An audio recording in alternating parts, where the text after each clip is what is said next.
Hello friends. तो आइए देखते हैं आज का हमारा पहला प्रश्न क्या है। हमारा पहला प्रश्न है, किस वेद में वैदिक युग के प्राचीनतम संस्कृति के बारे में सूचना दी गई है।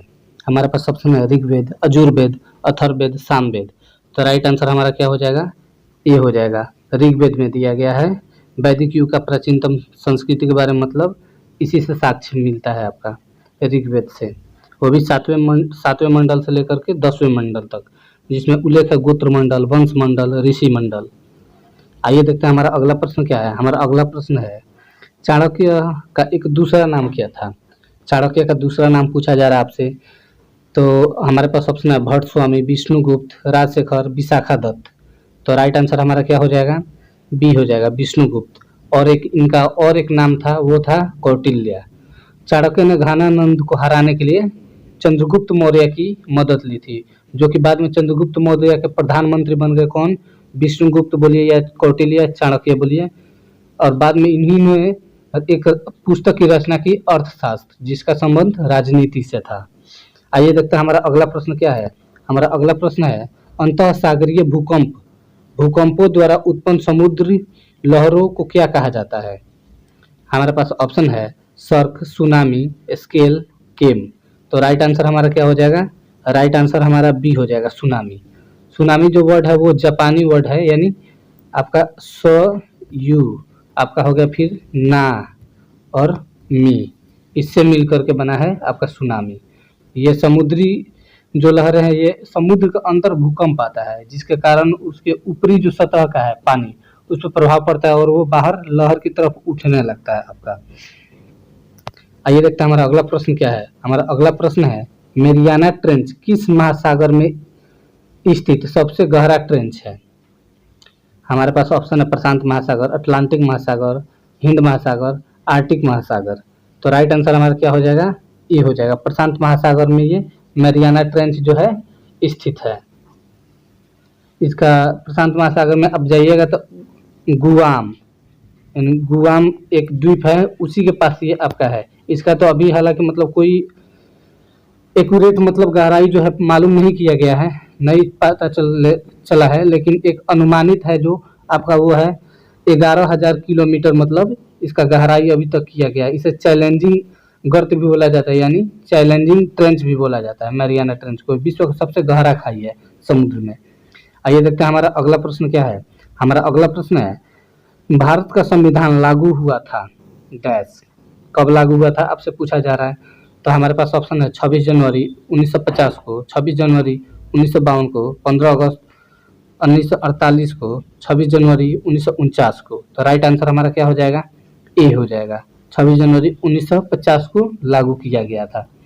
आइए देखते हैं हमारा अगला प्रश्न क्या है। हमारा अगला प्रश्न है, संविधान के किस भाग में संविधान संशोधन का प्रक्रिया उल्लेख है, यानी संविधान संशोधन का प्रक्रिया आपसे पूछा जा रहा है। तो हमारे पास ऑप्शन है भाग 3, भाग 4, भाग 20, भाग 21। तो राइट आंसर हमारा क्या हो जाएगा, सी हो जाएगा। भाग 20 में आपका उल्लेख किया गया है संविधान संशोधन के, वो भी कौन, अनुच्छेद 368 में आपका किया गया है। आइए देखते हैं हमारा अगला प्रश्न क्या है। वह अवस्था जिसमें मुद्रा का मूल्य गिर जाता है और कीमतें बढ़ जाती हैं कहलाती है डैश, यानी आपसे पूछा जा रहा है जब मुद्रा का मूल्य गिर जाता है और कीमतें बढ़ जाती हैं यानी वस्तुएं की, तो क्या कहलाती हैं। हमारे पास ऑप्शन है मुद्रास्फीति, मुद्रा अस्फीति, रिसेशन, एमोर्टाइजेशन। तो राइट आंसर हमारा क्या हो जाएगा, राइट आंसर हमारा ए हो जाएगा। आइए देखते हैं हमारा अगला प्रश्न क्या है। हमारा अगला प्रश्न है, निम्नलिखित में से लघु उद्योगों की समस्याएं हैं, यानी लघु उद्योग की जो समस्याएं उत्पन्न होती है वो आपसे पूछा जा रहा है। तो हमारे पास ऑप्शन है पूंजी का अभाव, विपणन जानकारी का अभाव, कच्चे माल का अभाव। सभी विकल्प सही है। तो राइट आंसर हमारा क्या हो जाएगा, राइट आंसर हमारा डी हो जाएगा, सभी विकल्प, यानी ये तीनों विकल्प आपका सही है।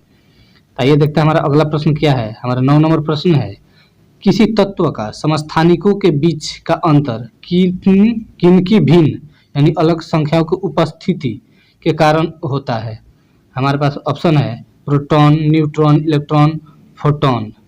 तो राइट आंसर हमारा क्या हो जाएगा, राइट आंसर हमारा बी हो जाएगा, न्यूट्रॉन। न्यूट्रॉन तत्व के समस्थानिकों के बीच का अंतर जो है वो उपस्थिति के कारण होता है। यानी बोला जाए तो आपका न्यूट्रॉन आवेश रहित मूल्य कण होते हैं। इनकी खोज न्यूट्रॉन की खोज कब हुई थी आपकी 1932 में। किसने की थी? जेम्स चैडविक ने की थी। यानी ये प्रोटॉन के साथ परमाणु के नाभिक में स्थित होते हैं। इनका द्रव्यमान प्रोटॉन के द्रव्यमान के बराबर होता है। आइए देखते हैं हमारा इसी के साथ अगला प्रश्न क्या है। हमारा अगला प्रश्न है भस्मों का स्वाद डैश होता है। हमारे पास ऑप्शन है ए खरा, खट्टा, मीठा, स्वादहीन। तो राइट आंसर हमारा क्या हो जाएगा? ए हो जाएगा, यानी खरा होता है। भस्मों का जो स्वाद होता है वो खरा होता है। हमारा अगला प्रश्न है शरीर का वजन डैश, यानी शरीर का वजन पूछा जा रहा है डैश। पृथ्वी की सतह पर सभी जगह एक समान होती है, ध्रुवों पर अधिकतम होती है, विषुवत रेखा पर अधिकतम होती है, मैदान की तुलना में पहाड़ियों पर कम होती है। तो राइट हमारा जो आंसर है क्या हो जाएगा? बी हो जाएगा, ध्रुवों पर अधिक होती है आपकी। शरीर का वजन जो है आपका ध्रुवों पर अधिक होती है। तो आइए देखते हैं हमारा इसी के साथ अगला प्रश्न क्या है। हमारा अगला प्रश्न है वॉशिंग मशीन का कार्य सिद्धांत है। हमारे पास ऑप्शन है दबाव शक्ति, अपोहन, अपकेंद्रण, विसरण। तो राइट आंसर हमारा क्या हो जाएगा? राइट आंसर हमारा हो जाएगा सी, अपकेंद्रण। हमारा अगला प्रश्न है संसार का सबसे छोटा पुष्प कौन सा है। हमारे पास ऑप्शन है रिफ्लेसिया, कमल, गुलाब, वुल्फिया। तो राइट आंसर हमारा क्या हो जाएगा? डी हो जाएगा, वुल्फिया। इसका क्या साइज होता है? इसका जो व्यास आपका होता है, व्यास इसका होता है आपका 0.1 होता है इसका व्यास। और यहीं पे सबसे छोटा पूछा गया और सबसे बड़ा आपसे पूछ लेता है तो आपका आंसर ए हो जाता है, रिफ्लेसिया। हमारा अगला प्रश्न है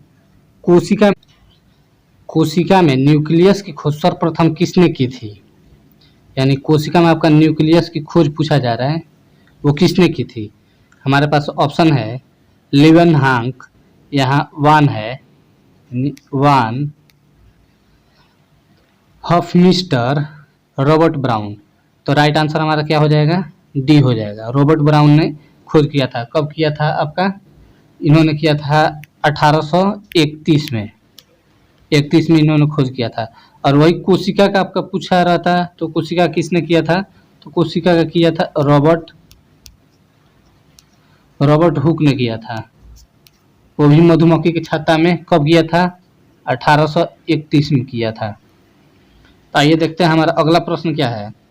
हमारा अगला प्रश्न है मांसपेशियों का अध्ययन कहलाता है डैश। हमारे पास ऑप्शन है माइकोलॉजी, मायोलॉजी, मेस्टोलॉजी, नेफ्रोलॉजी। तो राइट आंसर हमारा क्या हो जाएगा? राइट आंसर हमारा ए हो जाएगा, माइकोलॉजी। हमारा अगला प्रश्न है इनमें से सर्वाधिक तेज गति का प्रिंटर किसे माना जाता है।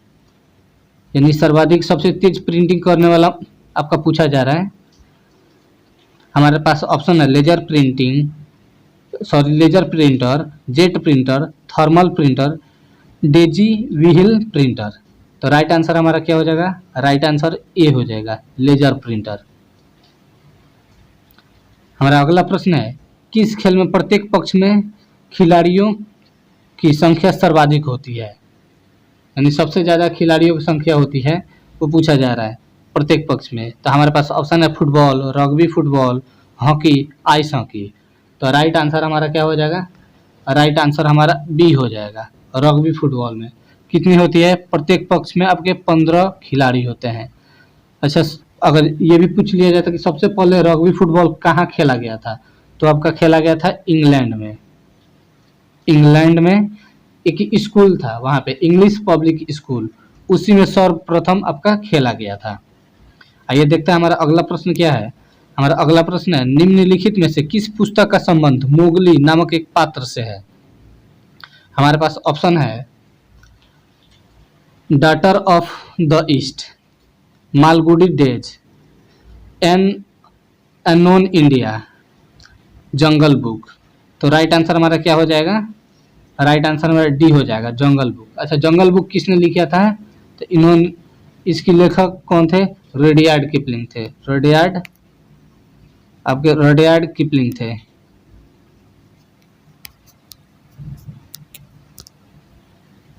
हमारा अगला प्रश्न क्या है? हमारा अगला प्रश्न है, निम्न केंद्रीय संस्कृति एवं पर्यटन राज्य मंत्री ने इनमें से किस स्थान पर स्वच्छ भारत ऐप को प्रारंभ किया? हमारे पास ऑप्शन है लाल किला, संसद भवन, राष्ट्रीय संग्रहालय नई दिल्ली से। कोई भी विकल्प सही नहीं है, तो राइट आंसर हमारा क्या हो जाएगा? राइट आंसर हमारा बी हो जाएगा, संसद भवन से लॉन्च किया गया था। स्वच्छ भारत ऐप जो है संसद भवन से लॉन्च किया गया था। आइए देखते हैं हमारा अगला प्रश्न क्या है। हमारा अगला प्रश्न है, क्वांटम सिद्धांत के प्रतिपादक कौन है? यानी क्वांटम सिद्धांत जो था उसके प्रतिपादक आपसे पूछा जा रहा है। तो G S. Ohm, Newton, Max Planck, J S. Fleming. तो राइट आंसर हमारा क्या हो जाएगा? राइट आंसर हमारा सी हो जाएगा। क्वांटम सिद्धांत मैक्स प्लांक ने दिया था। ओम को जानते ही हैं, ओम के नियम दिए थे। न्यूटन के 3 नियम जो थे उसे आप जानते ही हैं।